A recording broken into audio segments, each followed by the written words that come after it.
Graça, paz e misericórdia da paz do Senhor Jesus Cristo, meus irmãos. Que Deus abençoe a todos e que a sua palavra edifique os vossos corações. A nossa escola bíblica de hoje está baseada em Romanos, capítulo 8, verso 38 e 39, que nos diz o seguinte, a palavra de Deus.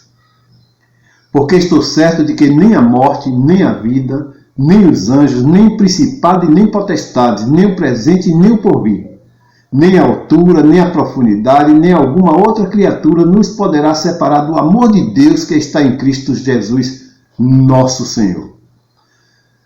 Esses dois versículos fazem parte do cântico de vitória de Paulo e fecha o capítulo 2 de Romanos e afirma que não há nada que tenha poder de separar, afastar, impedir os filhos de Deus do amor de Deus firmado e concluído no sacrifício de Cristo na cruz do Calvário, como nos afirma o Evangelho de João, capítulo 3, versículo 16, que diz que Deus amou as pessoas de tal maneira, com amor tão profundo e tão visceral, que foi capaz de sacrificar seu Filho único, para que todo aquele que acreditar em Cristo como único meio de salvação, não provará a morte da alma, mas será justificado, regenerado, glorificado, para ter a vida eterna, que é conhecer a Deus como o único Deus verdadeiro e a Jesus Cristo como enviado por Ele, conforme diz João, capítulo 17, verso 3.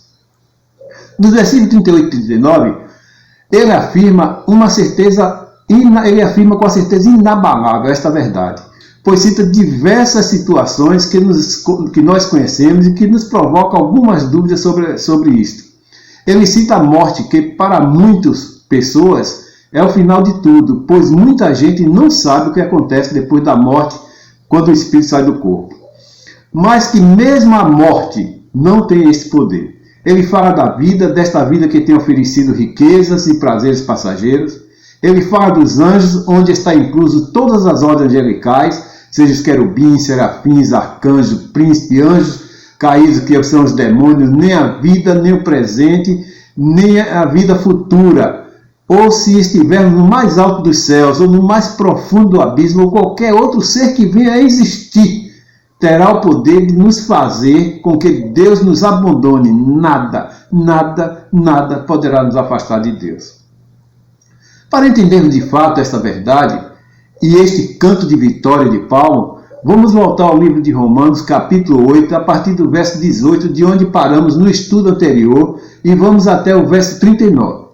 No verso 18 da lição anterior, eu encerrei a escola com o versículo 18, que nos afirma que a vida deste tempo presente e suas aflições, que são pandemia, desemprego, fome, pobreza, enfermidades, ansiedade, depressão, sucesso, riqueza, poder, vida e morte, não tem parâmetros para ser comparado com o que em nós há de ser revelado. Você sabe por quê, meus irmãos? Primeiro, é que antes de existir qualquer coisa, terra, céu, universo, anjo, arcanjo ou qualquer outra coisa, Deus já tinha nos abençoado com todas as formas de bênçãos espirituais, não faltando nenhuma, e estas bênçãos foi sobre o sacrifício de Cristo na cruz do Calvário. Segundo, juntamente com essas bênçãos espirituais nos tempos eternos, nós também fomos eleitos, que quer dizer escolhidos, amados, preferidos, sem nem ainda existirmos, com o propósito de sermos santos ou separados, sem nenhuma repreensão ou retoque, ou qualquer falta, mas perfeitos em Jesus diante do Pai e em amor. Fomos predestinados, terceiro, fomos predestinados, ou seja, cada um de nós teve a vida determinada por Deus antes da existência de qualquer coisa de forma a nos tornar filhos de Deus, por adoção, por empatia, por misericórdia, por meio da graça de Deus, o qual nós somos conformados ou moldados à imagem de Cristo, de forma que Ele, Cristo, seja o primogênito entre muitos irmãos. E que a revelação disto tudo, de todos esses acontecimentos, é para o louvor e glória da graça de Deus, que nos fez agradáveis a si mesmo, por meio de Jesus Cristo, que Ele chama de amado. Por causa disso, a pedido de Cristo, participaremos da sua glória e seremos um no Pai, um no Filho, um no Espírito Santo, ou seja, Deus habita em mim, eu habito em Deus, que Jesus Cristo habita no Espírito, o Espírito em Jesus, e Deus no Filho e Filho em Deus. Então, nós pertencemos agora, pelo projeto de Deus, da triunidade de Deus. Nós vivemos na triunidade de Deus por toda a eternidade. Nada nesta vida pode ser comparado com esta revelação de unidade com a Trindade.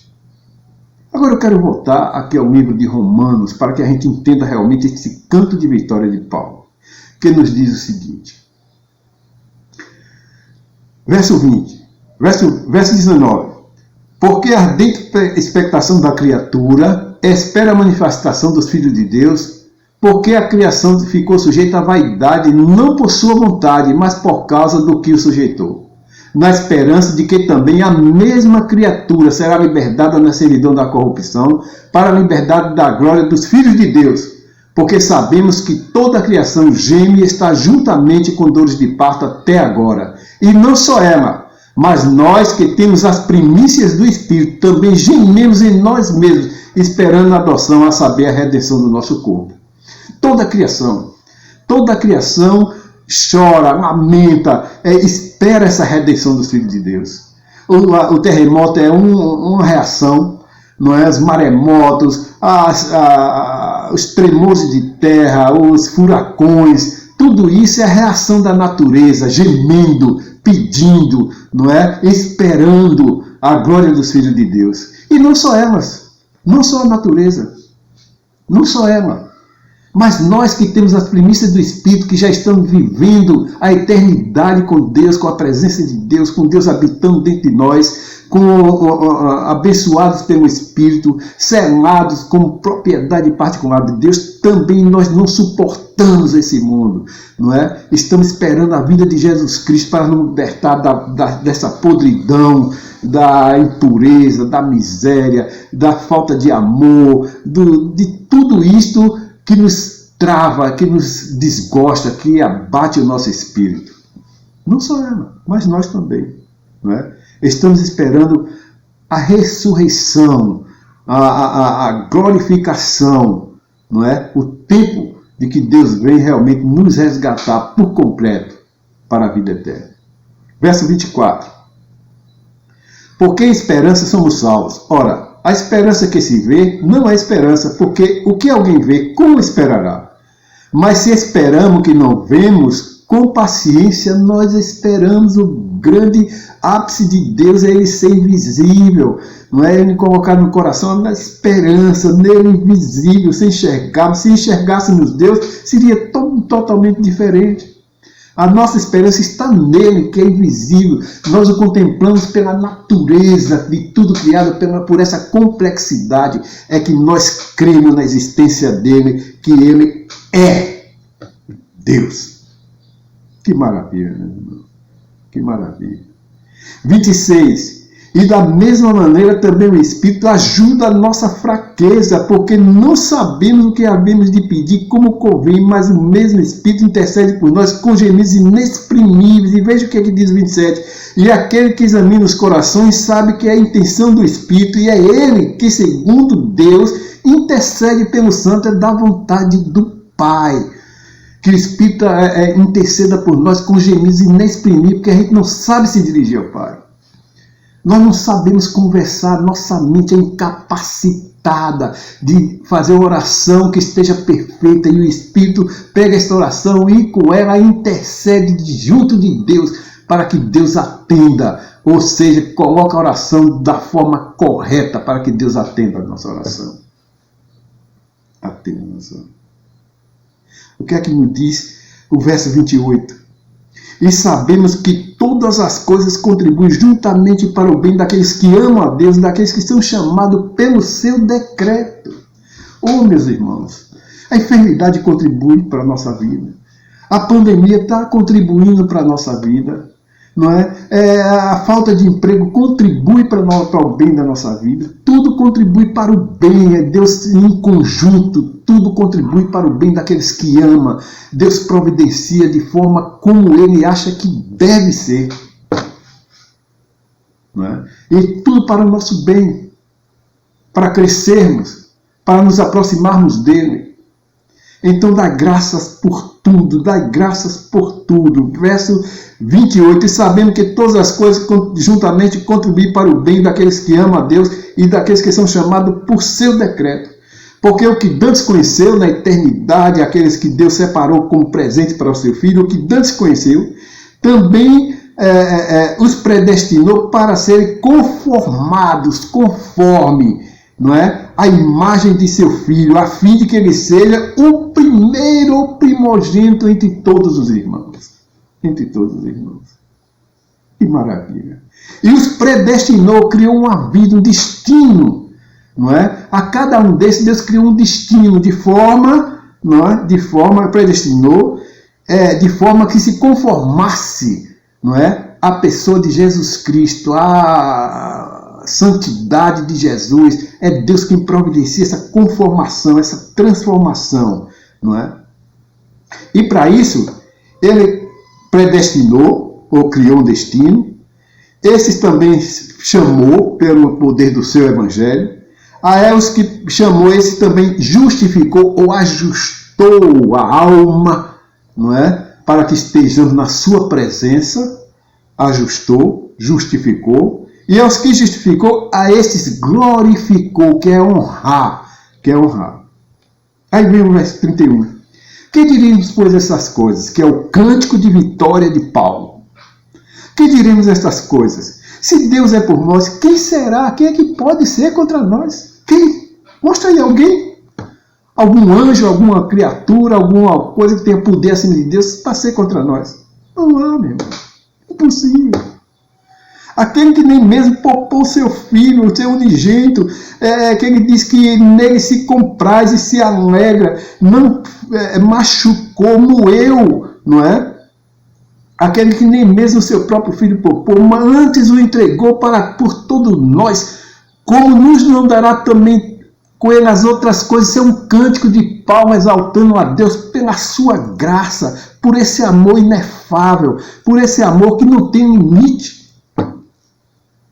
Verso 33, quem tentará acusação contra os seus escolhidos? Quem? Escolhidos de Deus. É Deus quem justifica.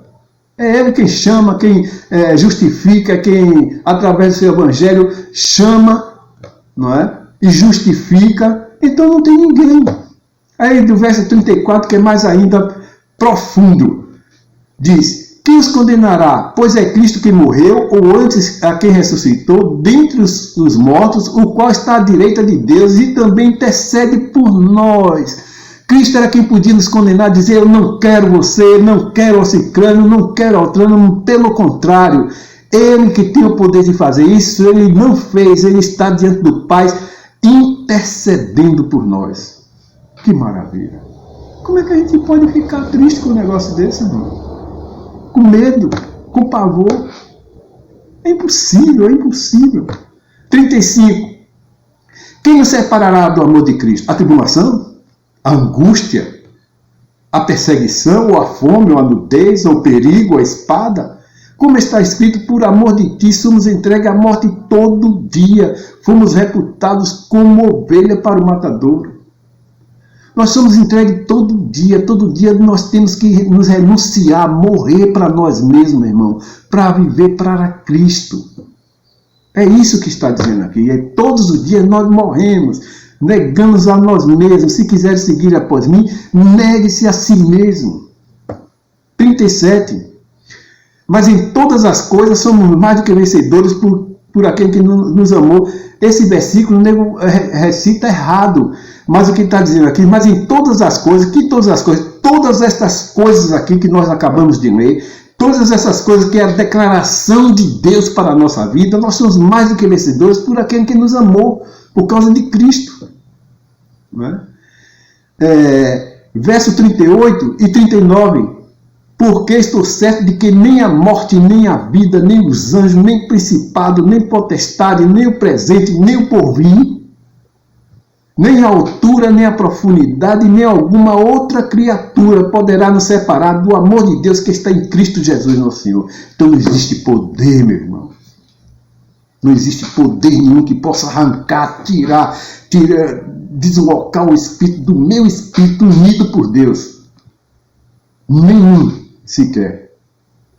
então não há poder nenhum na terra que possa fazer isso. Esse é o meu recado para você, meu irmão. Que você seja abençoado por esta palavra de Deus. Que seu coração seja edificado. Em nome de Jesus. Amém.